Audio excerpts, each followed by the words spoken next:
From the viewpoint of the session, at least the topic which Professor Murthy wanted me to have a look is building entrepreneurial minds. So this is actually very close to how I've operated in the last 10 years at least. Most of my association with Nalsar has been with Department of Management Studies, and while I was primarily taking up the role of finance faculty over there, we came a long way in terms of orientation towards what we would like to call entrepreneurship in academic spaces. And given that, at least for a technical institution or a technical institute, talking about entrepreneurship and startups is a pretty good extension of their curricular activities.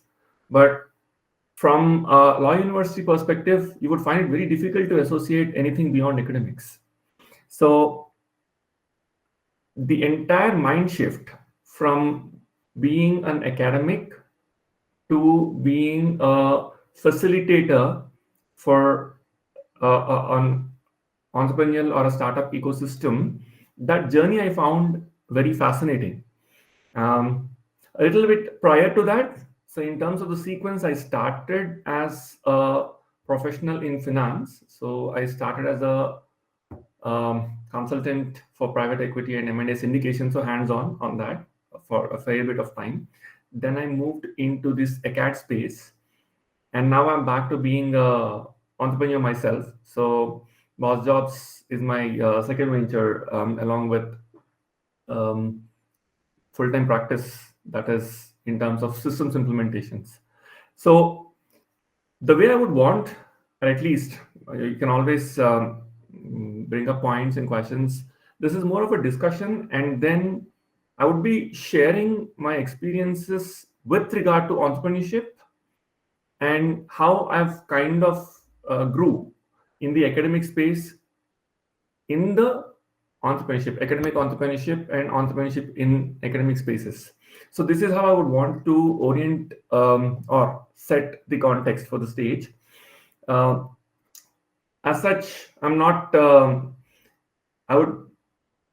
this would be more interesting if you have any questions, if you have any points to discuss. But broadly, the area which I would want to set out, these are the discussion points. These are the areas that I would want to touch. One is the whole concept of entrepreneurship and the mindset, entrepreneurial mindset, as you would want to picture that.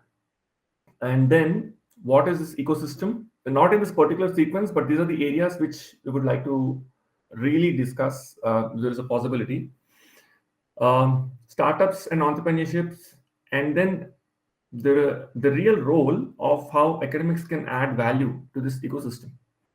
Right. So I particularly found that a very fascinating area. The nuance that is associated with academicians in entrepreneurial ecosystem, I found it particularly fascinating because whether it is with the eCell, which pretty much started with me as a founding faculty, and then NEF in Nalsar, the Nalsar Entrepreneurship Foundation, was a lot of convincing with the administration on why entrepreneurship and startup ecosystem should exist or coexist along with ACAD in institutions.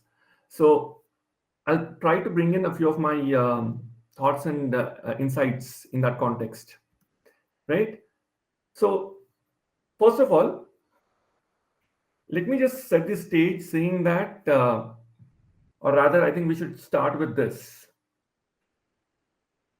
This is pretty much a scenario where, let's say, 2 decades back, when you're talking about being a self-made person or an entrepreneur, there is this lot of discussion or a lot of actually ignorance on what is entrepreneurship. Entrepreneurship is doing business.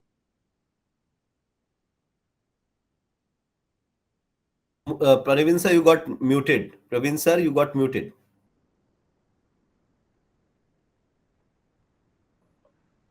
I've been on mute for so long. No. Just for this, just a few seconds ago only. Okay. So you just started with the this concept, long back, that entrepreneur. Then you Oh, got wow. muted. My hands are here. So I'm sure how I'm not It's sure how okay. I got muted though. But yeah, so please let me know if such accidents do happen. Right. Shifting back to the presentation. So we good, I suppose. Yes, yes. Right. Great. Right. So this picture probably is a representative of the Indian mindset. If you're an entrepreneur, then we are not sure as to what you're doing. At least in parts of India, in our places, people equated entrepreneurship with being jobless, or you're trying to find a job, or worst case is you're in real estate.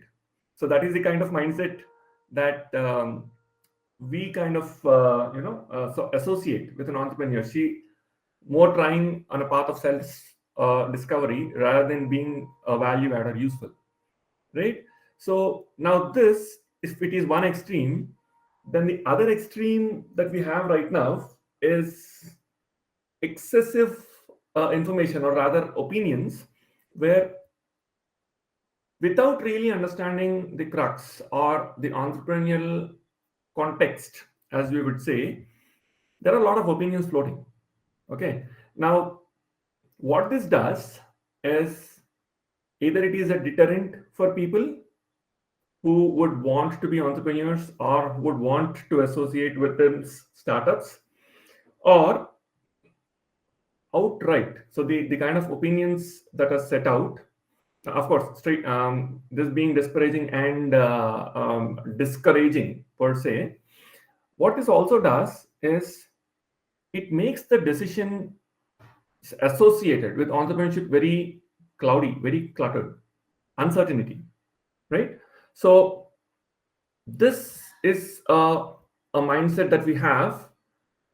From there, the reality or a more current context we are seeing is the journey of entrepreneurship or startups has moved away from being an elitist or a very small section of people who would try their luck, who would actually want to take risks in order to grow in a non-linear way at a pace which is beyond the government job, slow increments, at some point retire with pension wala mind, to a more current non-linear model of generating wealth for individuals as well as wealth for the society. So this transition for a long period of time was restricted to places where there is access being access to resources. Now, that access to resources was broadly available in institutions of repute. You can have your IITs, IIMs to an extent in the top 50, and you can have those resources, could be financial or could be manpower, human resources, restricted to very small pockets in the nation, let's say 4 or top 10 cities. From there, thanks to a lot of government push as well as the awareness that has been created with the 3Gs and 4Gs and the technology that has been there, connectivity technologies that are there, you would find that the number or the thought process towards entrepreneurship changing significantly, towards startups changing significantly. The Gen Zs and Gen Alphas prefer doing something on their own rather than trying to fit themselves into a career model. A career mold which starts with uh, an entry level job all the way growing up to a senior hierarchy or a senior level career orientation, which is pretty much a bread and butter or pretty much the default student mind. That is actually changing significantly. Okay, so the context where I'm trying to arrive is entrepreneurship and startups is not restricted to the large cities and elite institutions anymore. We have moved away from that. And there is a strong government push towards entrepreneurship. Point number two. Point number three is the ecosystem of entrepreneurship or the startup ecosystem has been built so well, and it's some wise person's thought where academics or academicians, or I would say the academic institutions, should start off as a breeding ground for entrepreneurship and startups this startup ecosystem, and with academic institutions being the center of it, I think that is probably the trigger point for all this democratization of entrepreneurship, or the kind of startup traction that we have been seeing in the last decade. Okay, putting into the context is some of the numbers which you see on screen, and tier 2, tier 3, both in terms of cities as well as colleges, are picking up pace in terms of contributing to the startup ecosystem. The reason I'm using startups consciously is startups is a representative faction of entrepreneurship in total, right? Entrepreneurship being much larger, much wider. Um, Startups at least is a visible representation, visible faction of that model. So that is the reason I've picked up these numbers. But broadly, the story is the same for entrepreneurship. There is a high level of tolerance, or an increasing level of tolerance towards trying something new, towards innovation, towards an uncharted path which is not a mainstream career. So these are some of the points which I would want to emphasize. The closing comment on this particular discourse or narrative is that quite a bit of this mindset change is actually being driven from the academic context itself. The all the more reason the audience, me included, the people who are lecturers, faculty, trainers, the role that they're playing as facilitators and mentors is increasingly becoming, one, mature, and two, is increasingly becoming pivotal. It's actually becoming very relevant to the context of the startup ecosystem. So connecting back, so the role of academics in shaping up the entrepreneurial mindset is what I would want to take away from this small little discussion. The second part of the context or the conversation that I would want to have is, what is an entrepreneurial mindset? Now, this is where it gets a little murky.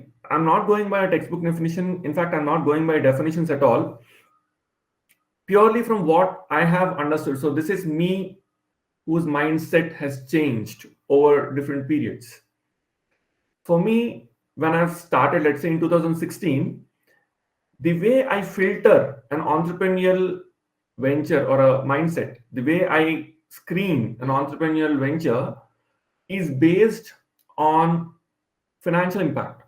Point number one, financial impact is how much money or how much value can be generated out of this venture. And then immediate next question that I have is, what is the probability of success of this venture? And this probability of success comes from various viewpoints: competition, market, product, customers, paying capacity, so on and so forth. But the trigger, so the filter that I have is very narrow filter. That means every idea or every opportunity that I evaluate comes from whether it is financially feasible or not, or whether the outcome will generate a positive financial impact or not. So this is my mindset. A lot of us, so this is me who was probably a chartered accountant, core in finance, academicians. So then there is a shift of me being an academic. So at that point, the question which I was probably asking a lot more is, what is the contribution of this idea to the general public? Slightly more like a research question, right? Now, in terms of refinement of this idea over a period, so what I would want to benchmark, or what I would want to at least broaden my understanding of entrepreneurial mindset, is somebody who is basically willing to take a risk, but an informed risk, in order to achieve a slightly higher than normal proportional outcomes. Now, these outcomes need not be financial. They can be for profit, not for profit. This can be social impact. This can be any of your SDG goals for that matter. So entrepreneurial mindset as an idea is going beyond the conventional boundary of a career, going beyond the risk reward of a job. Okay. And then comes the natural extension, the question, if we are not looking at solving somebody else's problems, which basically is a job, the fact that we have to teach is ideally the problem of an institution and we are doing it on their behalf, right? So if we are not doing somebody else's requirement, then what are the problems left? So thinking beyond the conventional boundaries to identify opportunities. So an entrepreneurial mindset would ideally look at problems and potential opportunities lying within. So this is how we would want to set, and let's call this a working definition or a working context, right? With the core traits being resilience and adaptability. So these 3 points out of the many traits that we fix up for entrepreneurial thing, I figured that these 3 have a very direct contribution or an impact from an acad resource or an acad person. Why? Because let me actually connect this to some of my interactions with the students over the period. Broadly, the understanding about entrepreneurship is fairly shallow. Student and early entrepreneurships, they would believe that if there is an idea, it automatically translates into a venture. An idea translates into venture. They're not very clear about what is the path from an idea to a venture. So please, I mean, if you want to pin a point, this is one point. From a student mindset or an early entrepreneur's mindset, believing that an idea is equal to a successful business venture is probably, it ranks on top. This is what they would believe, right? And anything related to iteration or a pivot or a change or a research or backing a statement with facts is not, it doesn't feature in their top 10 list. Okay. Now, what this does is the belief that entrepreneurship is linear, somehow it is still there even now. We believe that entrepreneurship is linear, which is not necessarily true. And to be able to accept that, there's a whole lot of mental mindset shift that changes. So resilience and adaptability, I'll bring this up in terms of one of the exhibits that I have. Resilience and adaptability is something which a mentor or a coach, trainer, or a facilitator, they have to drive this as a part of the fundamental thought process, right? To be able to say that, yes, you have to stick with this idea for 6 months, 12 months, 18 months, and then there is a path to follow, and there's a need to adapt, requires one, a conviction within the faculty or the facilitator themselves. And by extension, you would want to project this with the students as well. I'm saying students lightly, very loosely. Students are early stage entrepreneurs or academic students per se, right? And then the whole idea of growth-oriented thinking, while as silly as it might seem, that is not natural. Anybody who is just have a conversation with your placement officers team, you would know that students are not looking at opportunities. They're looking for safe havens, jobs, careers where they can get in and start making money. Some ROI, return on investment. This does not come with the view that I want to add value to the organization is not a consideration. That is not the question. What is the takeaway? In a sense, if I'm working for this organization, what is my compensation? So there's a difference. There's a difference between what is my value add to the institution or to the business or a company, and then my reward for it, versus what is my compensation for working with the organization, right? So growth oriented thinking is not a natural idea. We are, I think you can peg it onto evolution. We are more defensive than we would want to accept. You would want to be as safe and staying away from trouble and uncertainty as much as possible, right from cavemen till now. So the fact that students, particularly students who are in regular programs, are oriented towards careers and jobs versus a growth oriented entrepreneurial mindset is something that we as a faculty or we as um, trainers, we have to accept that. And again, this is coming purely from, while it might seem fairly straightforward, but for me this is a revelation because I always came from a corporate background, and then we were into deal running, so investment banking. My first couple of years of interaction with the students, I was actually surprised as to why are they not more adventurous. Why are they worried about whether ICICI Pru will come or HDFC will come or which bank or which company will come for um, day zero, day one? So majority of the time, this is something that we will have to tell them, point it out consciously, saying that either you're going after a safe haven or you're really going after a growth orientation. It's a mindset. And that requires a lot of conviction, that requires us to go back to resilience and adaptability, right? And the third, probably the middle piece, is about the risk taking ability. This, there is a difference again, lot of decisions in ignorance.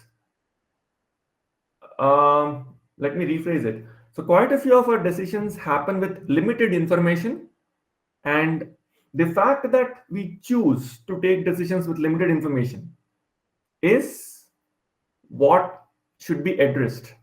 Purely from an entrepreneurial mindset, if we are taking a risk, we cannot operate in uncertainty. We should be operating in a calculated risk environment is something that has to be made a habit. It should be a thought process. It is not about risk averse. It is about calculating the risk and then taking decisions based on that. Only then you have a delta or an alpha, which probably is placing us better than a career oriented person, right?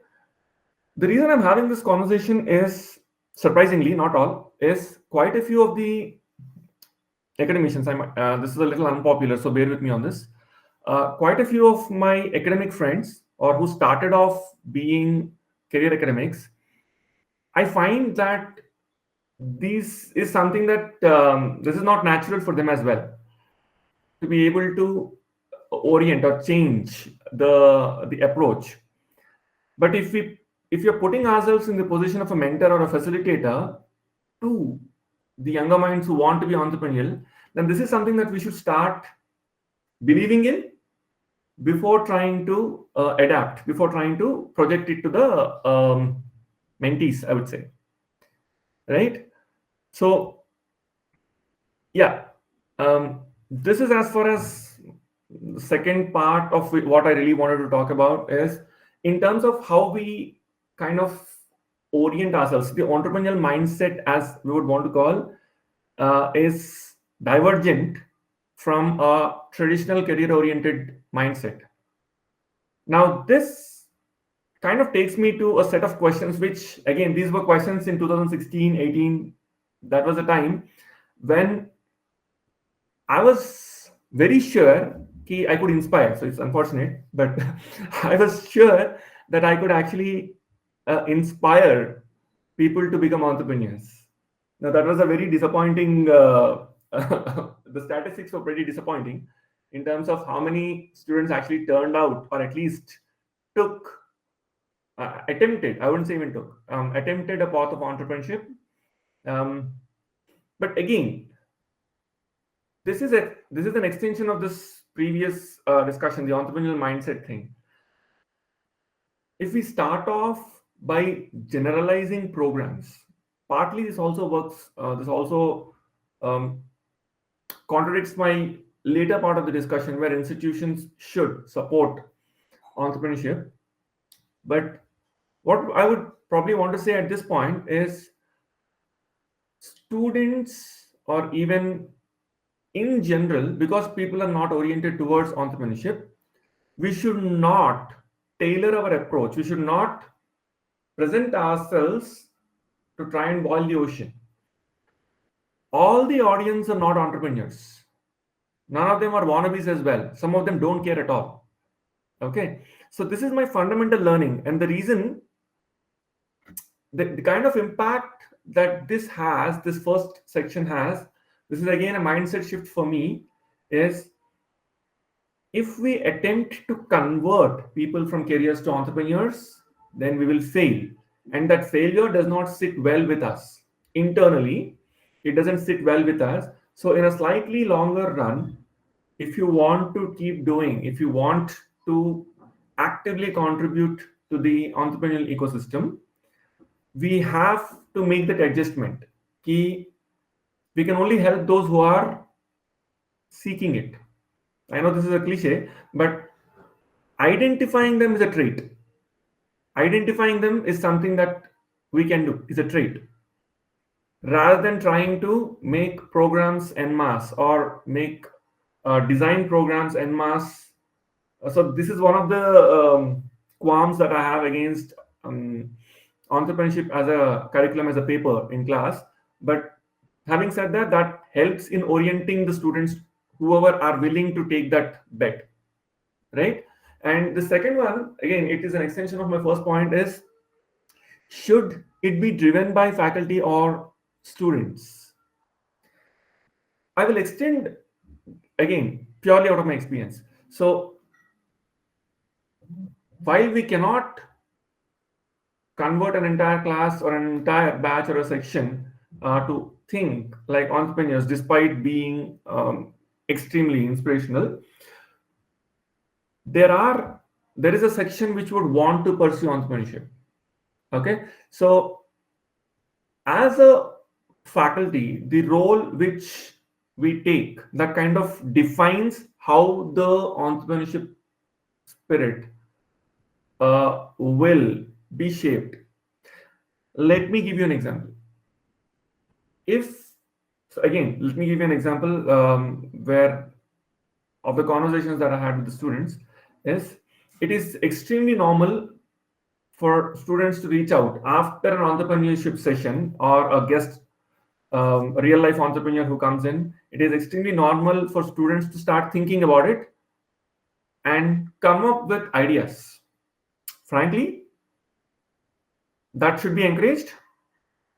But then what is it that we would want to do? Because most of the ideas that come in are fairly shallow. Should we say that on the face of it and say that this is not workable, this will not work, I'll put you against the scale, Berker's model, and this doesn't work? So should we attempt to be technically correct, or if we are trying to kid glove the aspirants, then would the direction be wrong? So that is a dilemma I had. This is a dilemma I had for a long period of time, and I was not sure as to how I would deal with it. So hence, I was inconsistent. On some days, I would be excessively critical, and probably on some days we would be excessively lenient, which is not a good outcome in terms of the, let's say, 3 to 6 month time frame that you have with those students, right? So the second point is the idea is by students. The fact that they would want to do something has to come from students, and the role that we take up is mostly to put them into a program, which has defined milestones. So second point to third point, how do we as faculty equip, is our proficiency in fixing that defined path from an idea to a problem statement to a solution, to a defendable solution, to a commercially defendable solution, and towards commercialization. Now, if you are taking this path, there are so many times in which the students or the groups will lose interest, right? There are so many places possible. But at least if there are milestones which are being defined, if you are talking about setting them on a path towards a maturing entrepreneurial model, then that is where the role of a faculty is at its premium, at its best. Okay. Now, this again, the top three have been my initial learnings with a whole lot of student groups, and you would also so straightforward point that it is not entrepreneurship or pursuing entrepreneurship is not necessarily the top three priorities for students, at least, right? Exams, hangouts, so there's so many other things that they are otherwise interested in. So the resilience and adaptability also comes back to the faculty in sticking with the original conviction. Okay, so not to spend a whole lot of time, the next point is basically the program which is designed, which has this KRAs and KPIs fixed into it. And I firmly believe that institutions should support not just the students, but also in faculty to create that sustainable entrepreneurial ecosystem. So one of the early, so we've cheered that NISP 2019, and then the Ministry of Education's NIRF area rankings, right? So a whole lot of mandating, the soft mandating, if you want to call it, the guidelines which the government has to make entrepreneurship and startup culture as a part of the academic ecosystem. That's a welcome move, and not just in letter, but probably the institutions will have to follow them in the spirit of the conversation.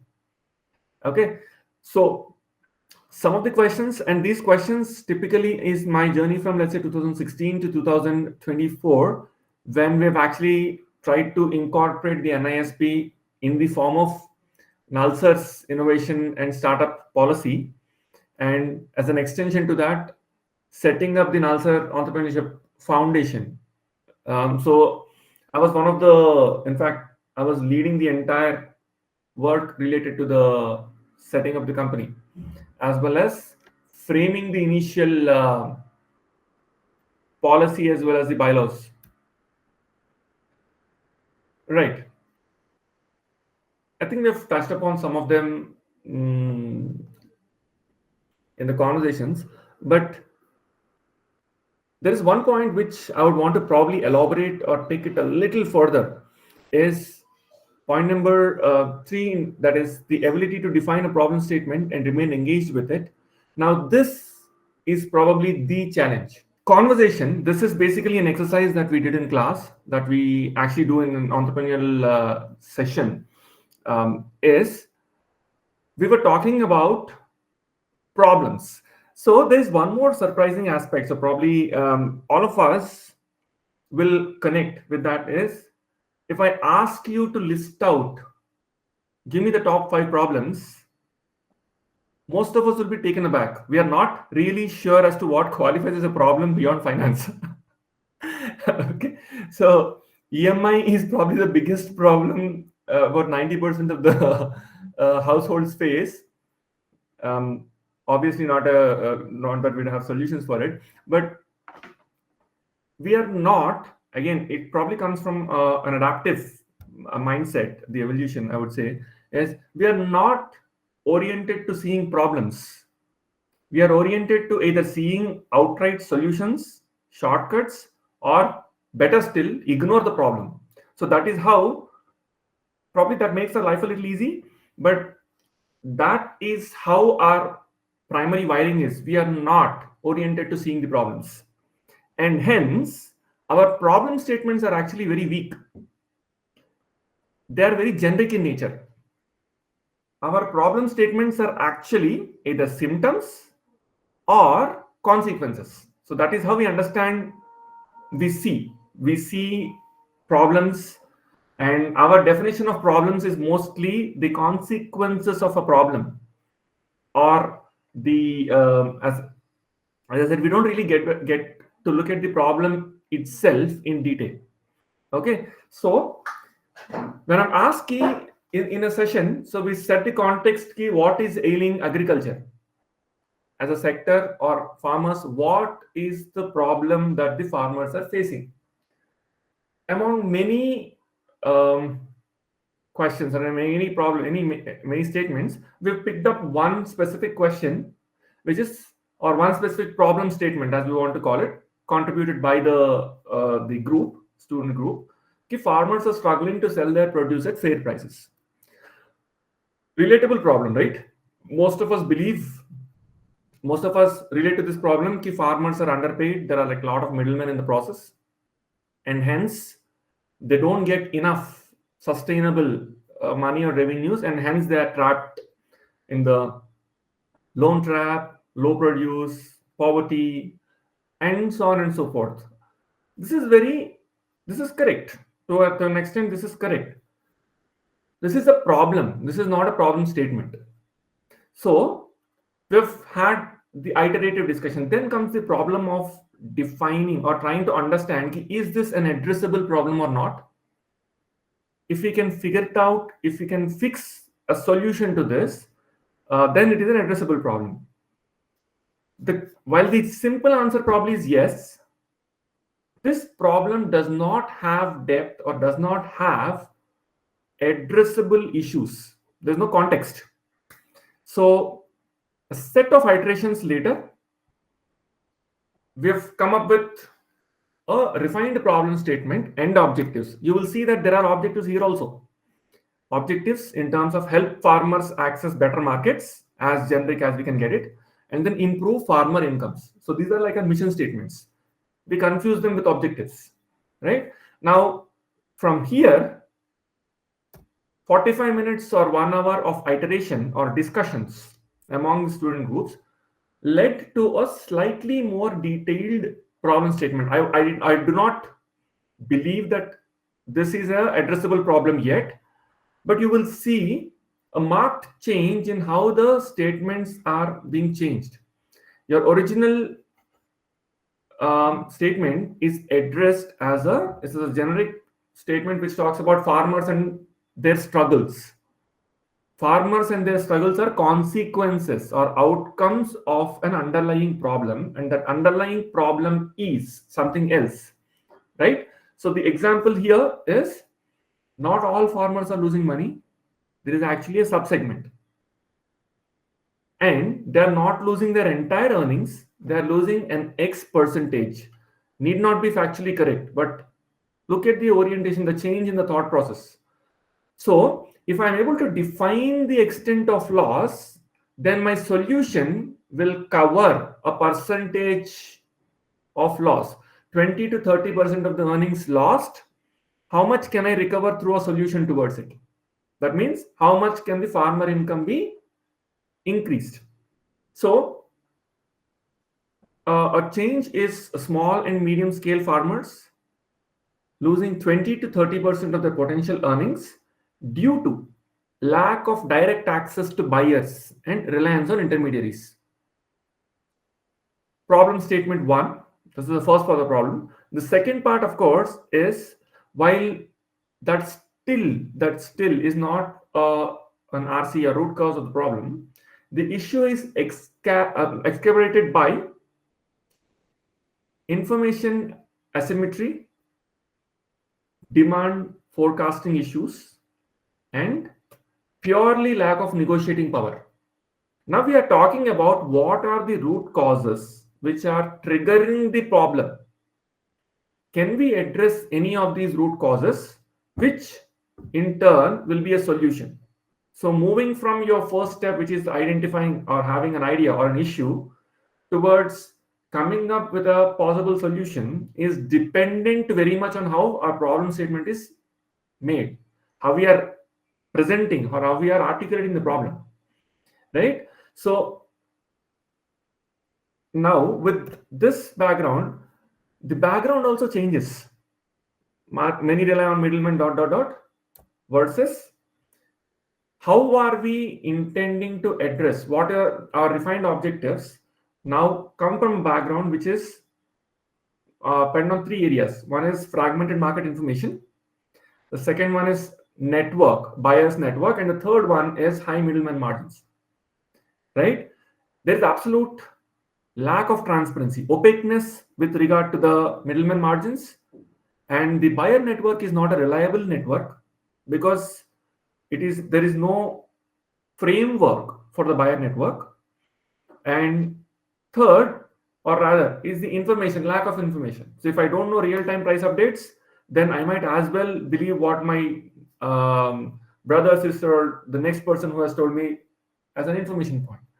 Okay. Now, if we can address these, where does the solution come from? The last paragraph is about a potential direction for the solution is to utilize smartphone as a medium for the solution. Design a solution, availability of real-time updates, access to buyer network, and thus reduce the middlemen and hence their margins could be delivered through an application on a smartphone. This probably is a 2-year-old problem statement exercise that we did in class. That is the time when agri-tech was actually, there's a lot of apps coming in as agri-tech marketplaces, right? Empowering farmers and agri-tech, what do you call marketplaces, end-to-end digital marketplaces for agri-produce, right? Now, so if you see the objectives, obviously, because we have defined the backgrounds better, you will see the objectives much more clearer. Okay. Now, developing a digital marketplace that is through a mobile app and then integrating it with, payment integrations, providing real-time information and negotiating tools, right? And to make this happen, you're collaborating with stakeholders, track and measure success. Success being, you will observe that in our previous problem statement, there is no context on how are we measuring a solution, how are we measuring the outcome. Improve farmer incomes, help farmers access better markets is a generic mission statement, wishful thinking. But if you really define what are the KPIs, farmer income growth, middleman margin reduction, volume of direct transactions are the KPIs. Just an example. These are just examples. But you can see the transition from a commonplace discussion, as we will be having a chai pe charcha type, commonplace discussion, to a slightly more refined. This is still a classroom exercise. At no level is this refined enough to actually convert it into a proposed or a solution, a workable solution. But you will see the difference in how the student thought process changes when we ask them simple things. The basic things that we would actually ask them is try to identify, put some numbers and define the problem statement in terms of solvable components. As to how this session was oriented, in the sense, we have picked up the example of traffic, a generic example of traffic at the beginning of the session, and then we have moved or navigated to the idea of helping them think, because problem statements start off as being generic and then you break it down into what are our specific issues, right? So what you see on slide 1 is, if we were to design a vision or a high level problem statement, what are the points that I would want you to think, right? So think customer centric, think value proposition. The value proposition should be holistic, clear, and the examples are given so that they can actually orient and think. Okay. Now, this is not a slide prepared by them. This is a slide that has been shared by me, slide deck, to help them think. So the generic traffic statement or the traffic problem, as you can see that traffic per se is a situation. And problems could be the amount of waiting time that we are in it, the time that we're stuck, and the fact that we are bored, we don't have anything else to do, things like that. So each of them is a different problem tangent. So reducing the traffic time could in itself be a small little problem statement. Or target advertising can be a problem statement. Okay, who are the audience and what is the expected outcome is a different issue altogether. So in each of the slides that we would have shared, that I've actually shared with the student, the working group, is what is this problem? I would want you to think when you're giving a problem statement. That is it due to an inconvenience that is caused to you? Is it a suboptimal process? Is it value for money issue?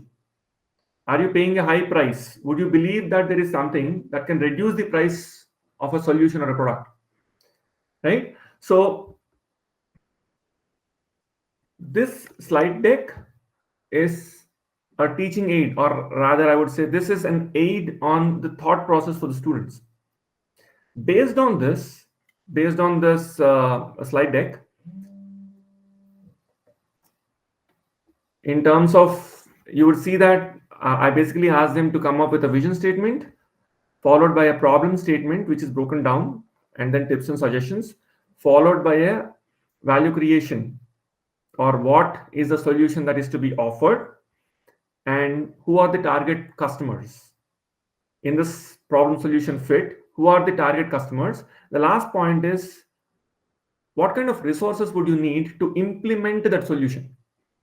Okay, somewhere in this context, we will also see if the target customers are willing to pay or not. Are they target customers, or the customers' ability to pay and willingness to pay comes into the picture in this, right? So post this session, what was originally a generic discussion about a problem statement, we've received 15-18 different ideas, different proposals. Okay, as I said, this is not a template for a startup pitch deck. It is based on this. It is just to trigger the initial thought process in the students or the student groups as to how we are approaching in defining a problem statement. So between the two slides, the first one, of course, is this. This is one outcome from a student discussion, and the other was our approach in how we actually, how I've attempted in triggering that thought process among students, giving those aids or tools or tips more like a directional benchmarks, right? So this is one approach that I've adopted, and the feedback that we have from the student groups has been extremely positive. One is that they like the idea of engaging, so that this actually formed a very good base for the subsequent design thinking workshop for the students. Otherwise, they were not able to really connect to the idea of customer centricity. They were not able to connect to the idea of a solution designed from customer viewpoint. Post a working session like this, the design thinking workshop has been extremely useful for the students. So next, of course, is this is a humorous. I don't know how I've chanced upon it, but I just saw this today morning. So I thought this was an interesting reflection on what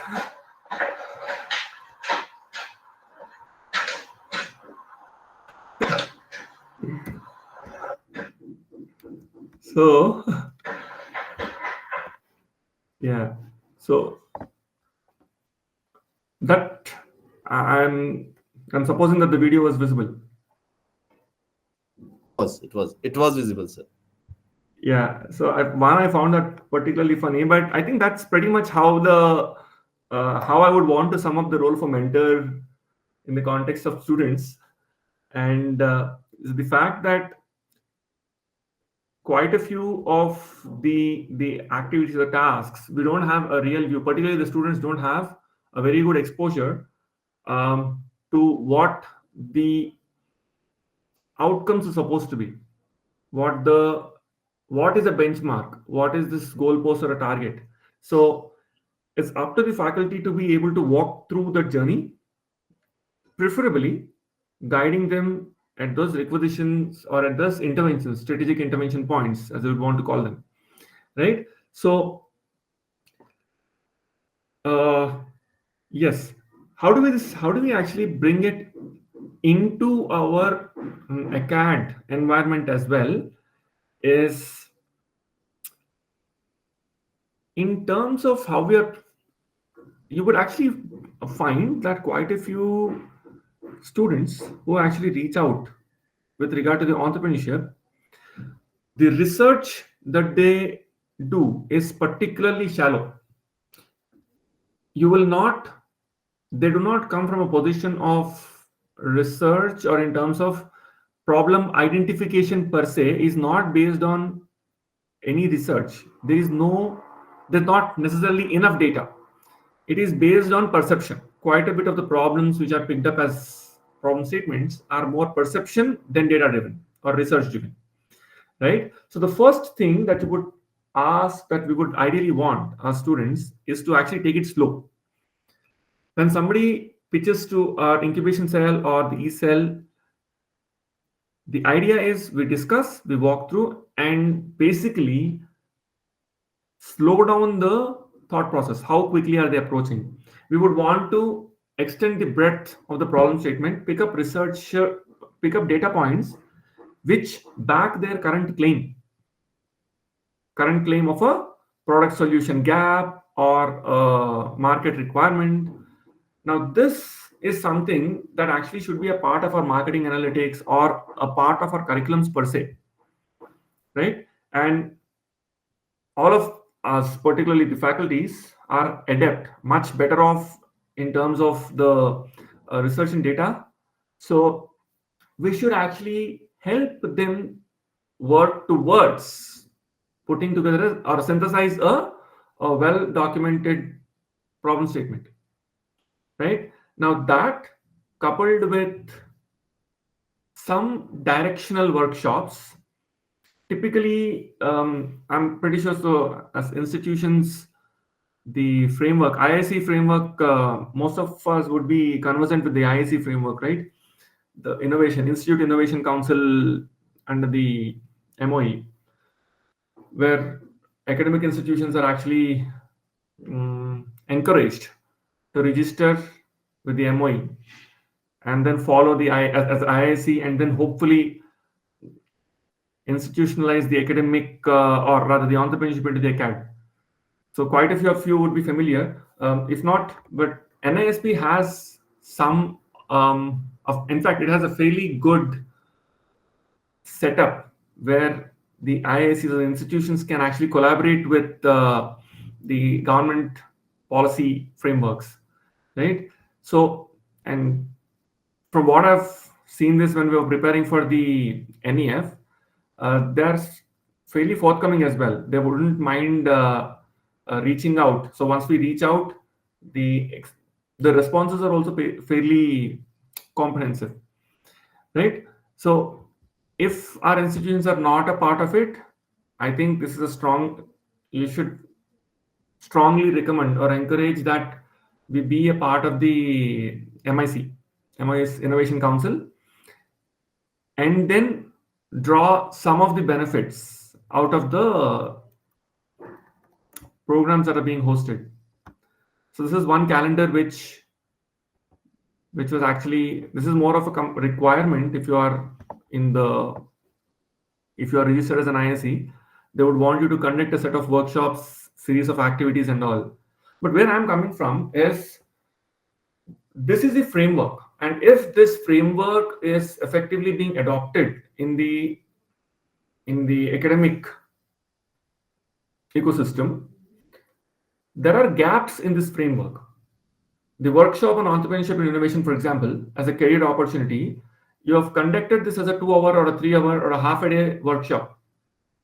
The preparatory aspect of it, the pre and the post preparatory aspect of this particular workshop has to be handled by the faculty. In the sense, we should ideally give them enough direction or information to ensure that these sessions are actually interesting to start off. A more simple example could be the session on problem solving and ideation workshop. Standalone, a problem solving and ideation workshop could more or less be a design thinking or a systems approach to a problem. Now, that workshop in itself would be inadequate if you want to sustain the idea. It should go with preparatory sessions like the one we've discussed, the problem solving sessions. If they are precursor to an institutionalized setup where you're supposed to have one session or a one workshop, then the combination works much, much better. And the faculty contribution to the outcomes are actually much better in the sense. So this is one which I wanted to flag. So I was not sure if this was expected or not, but yeah. So in terms of the role of the faculty, so I believe that we should ideally, in terms of the connecting of resources, so this is an absolutely important thought process. Where I found a lot of value add is I was active in the startup ecosystem as well. In the sense, startup ecosystem where we're talking about an idea concept to commercialization, the entire journey, particularly from an academic or even early stage startups ecosystem, there are a lot of people who are involved in it. Some of them are actually more popular than the others. So support organizations usually are your incubators, acceleration programs, fund of funds, venture capitalists, right? So there are a lot of people who are working in order to create a thriving entrepreneurial ecosystem. And students, particularly who are not from the privileged institutions, they do not have access to it. In the sense, because this is a fairly exclusive ecosystem, while the intent of the policy is to make it as democratic as possible, but these by definition are fairly inclusive, fairly exclusive, right? Students either they don't have the orientation to work towards or to engage with these institutions, or they don't have access. Both the issues or both the problems can be bridged by faculty. Faculty is in a good position of authority as well as lays.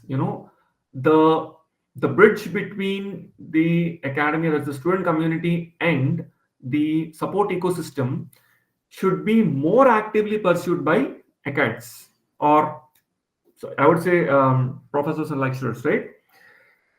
That observation again is coming from a very small data set, at least as far as I'm concerned, is that I did not actually see a lot of academics participating in it unless they are designated to be leading the centers of innovation, or they are supposed to be doing something on technology incubators, right? So there's a very small group within the faculty which were working towards this integration.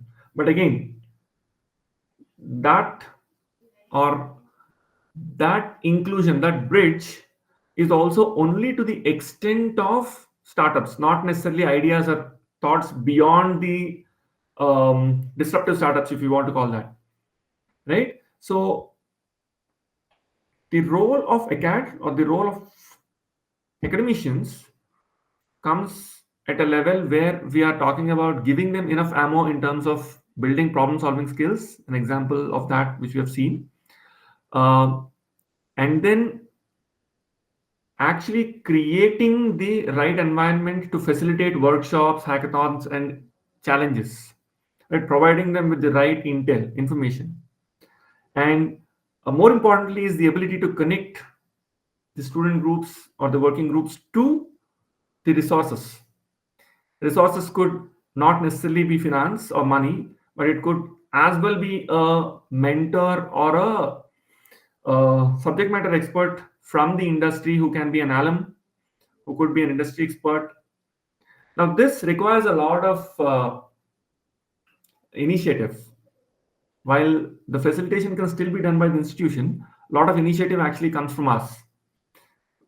This again is a takeaway that I had because I was actively pursuing or working with IIIT Hyderabad. I was a part of the demo days. I actually visited the demo days as where startups are presenting their pitch decks. And now what that does is a whole lot of perspective. I am as well being a passive recipient of so much of information over there. I have a slightly better, or I wouldn't say better, a wider perspective of what is value addition, what is value creation, what is a entrepreneurial solution. Typically, what are the trending problem statements in this context, in this current time and age, right? So that information is something which I would happily pass on to my mentees and or other students who were in the entrepreneurial groups, right? So the more I see, the more I would actually, I was convinced, I believe that faculty have a very strong mentor role than a facilitator role. So facilitator is probably when students come up with the initiatives, but mentor is when you're driving the initiatives, right? So this is one insight or one experience that I wanted to share. Being a part of being an active part of the startup ecosystem helped me pick up some of the I would say ideas, thoughts, a little more open approach. I'm just giving you an example. If I would have visited a demo day, then these are all the pitches. These are all the real founders or pitches who actually pitched their ideas or presented their business cases, right? Um, Now, as an information, what this is doing is I'm also a little more convinced now कि हमने भी थोड़ा दुनिया देखा है. So what is the information that I'll pass on to our students who seek a little bit of a support, right? So how is the positioning? How is the presentation? What information is presented? So all this data, this for me, this came from my exposure to real life entrepreneurship startups, and thus I was able to internalize the thinking process. And because I was able to internalize the thought process, we were able to project it to the students when they were expecting some sort of a guidance. So this is what I would believe. Okay. Now, closing point on this issue is, on this particular plan is, if you're actually working with startups at different stages of their life, there are a range of services that are required. And it is practically impossible for us to be good at everything, despite being the famed faculties. You would need to create that network effect. That means we have to plug ourselves into the service ecosystem, which I said is the support service ecosystem, right? We have to pitch in. We have to, so each of these are services or areas that require intervention as far as the startup is concerned. Literally, a very early stage startup also requires all this. So just trying to drive home a point that while we can help with idea conceptualization and validation, and depending upon the field in which we are, depending upon our specialization, a little bit on pitch decks or maybe contracts if you are from a university of law, but majority of them require interaction with third parties, and our role starts and ends being a very good, a moderated mentor in that context.